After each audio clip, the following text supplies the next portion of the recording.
La ley y la gracia, quinta parte.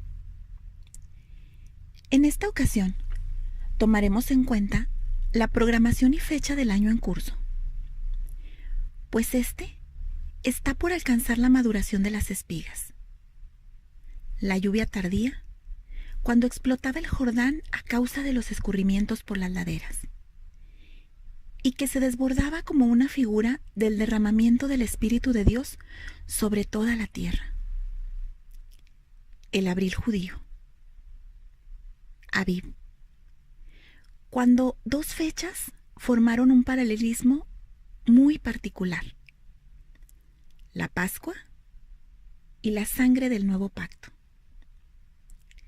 pero que de ninguna manera fue un capricho de la suerte, sino que el tiempo perfecto de Dios alineó los sucesos del pasado remoto, el pasado inmediato, con la entrada de la primavera y el año nuevo judío, para que nosotros gritáramos a los cuatro vientos la conmemoración del día de la victoria y la venganza de Jehová. Primero, recordaremos la historia de Esther y su tío Mardoqueo, cuando en el exilio fueron perseguidos a causa de un decreto urdido por el consejo perverso de Amán en contra de la casa judía. Y solo por esto, por ser judíos. No obstante, la piedad infinita del Dios vivo explotó con el ímpetu con el que se estremeció su corazón, figura del Jordán que se desborda por entre las fracturas de la tierra. Tierra que es figura del corazón, que se rompe y se estremece por su pueblo amado. Era su brazo extendido salvador que escribía sobre los párrafos del Antiguo Testamento una profecía de salvación, a la par de la condenación de los enemigos de la estirpe divina. ¿Quién era Amán? ¿Y quiénes sus 10 hijos? En el principio, Dios hizo los cielos y la tierra, y separó la luz de las tinieblas, y vio que esto era bueno. No obstante, hubo alguien que puso todo su empeño en corromper la belleza de lo que Dios había creado. Y este era Amán.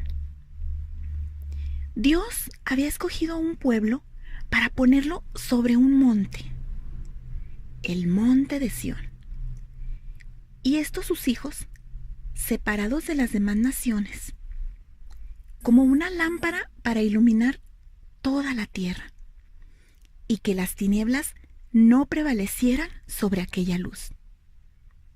Y vio que esto era bueno, pero no faltó quien perversamente tratara de eclipsar aquella luz: el espíritu de Amán. ¿Y qué de sus 10 hijos? Pues los 10 hijos son la referencia que une a todas luces a los 10 pastores nacidos del usurpador, que se corrompieron en las manos de un ladrón cuando fue transformada la visión o la perspectiva después de que aquellos 10 eran la gracia, el regalo divino, el don y la presencia de Dios que Isaías había explicado en el capítulo 28, 12 y 13. Y después del hurto, cobraron espíritu de condenación y de juicio aquellos hijos del usurpador, pues ya Dios había preparado su extraña obra y su extraña operación. Luego, la voz dulce de su hacedor susurró al oído del rey para la presentación de un nuevo decreto de salvación. Testigo fiel de la historia. Aquí, en este momento, queremos hacer una pausa prolongada.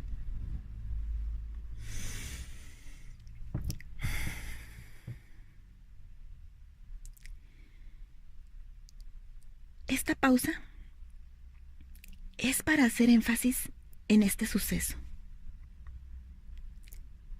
y declararlo como lo hizo la Escritura, como el primer testigo fiel de la salvación de una ley que cambió de rumbo, una ley que pretendía enseñorearse y condenar a la familia divina, la ley de los 10 mandamientos.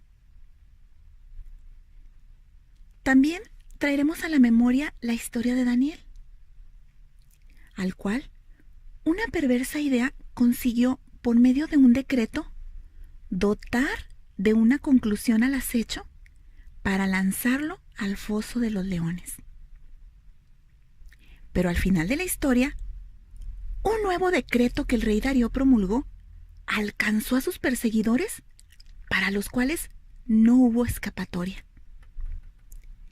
dándole a esta historia el lugar santo del segundo testigo fiel de lo que queremos decir en este comentario, teniendo como fundamento o como parte fundamental un decreto inicial y una contraparte decretada al final de la historia. Nuevamente, tomaremos una pausa prolongada.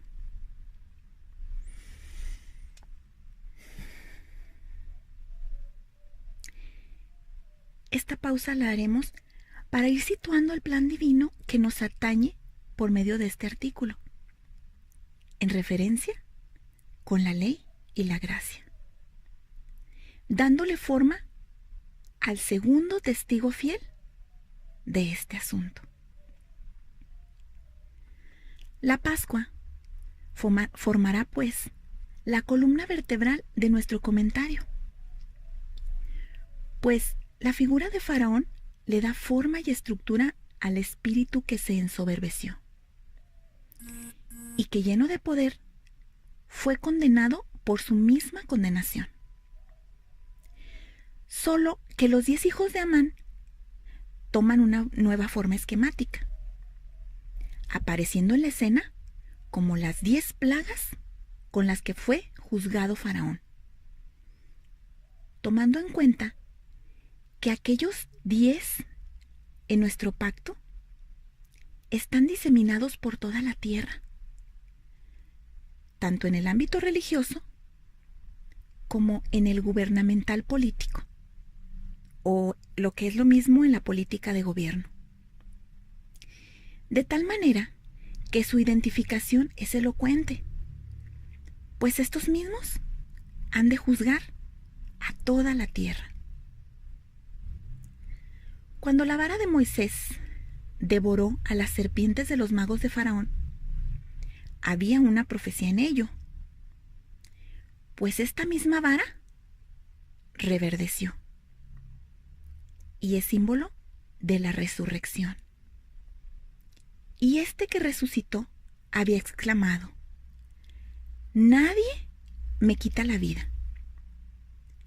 Yo mismo tengo poder para ponerla y para volverla a tomar.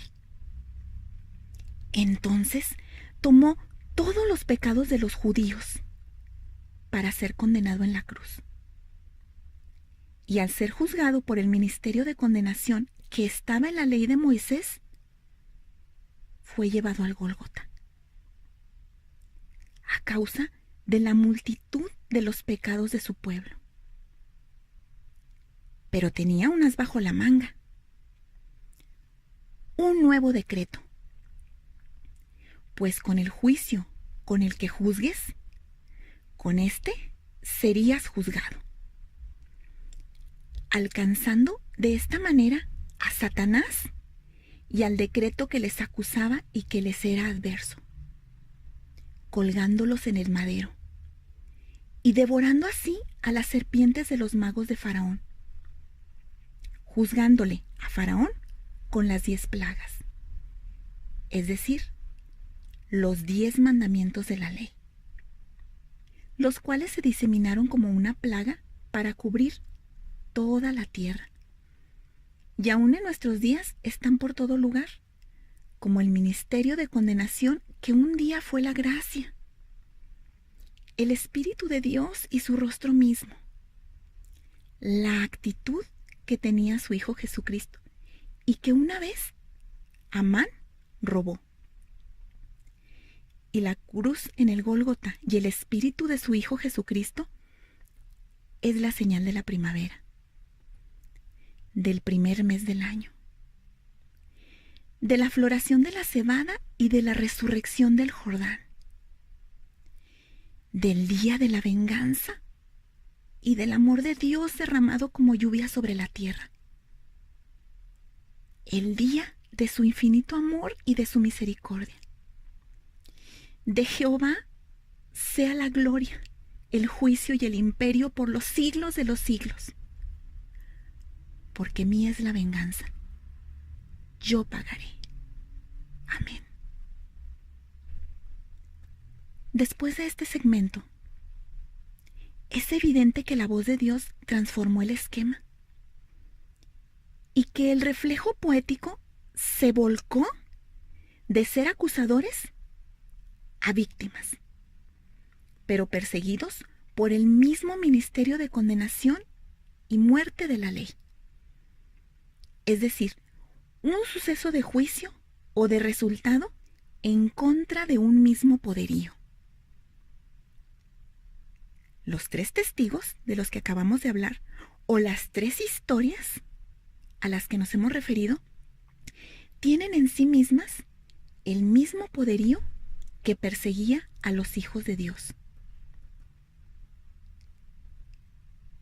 Dice Colosenses 2, 14 y 15.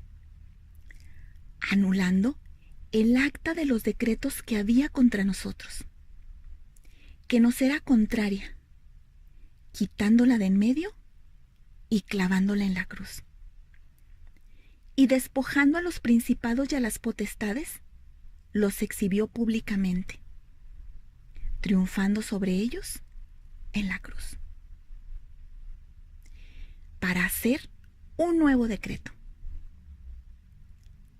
que si confesares con tu boca que Jesús es el Señor y creyeres en tu corazón que Dios le levantó de los muertos, serás salvo.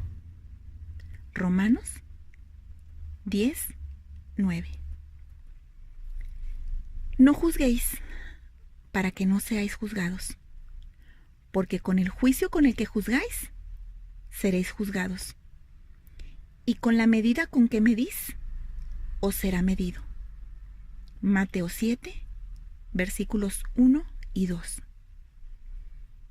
En otras palabras, el todo del hombre era amar a Dios y guardar sus mandamientos.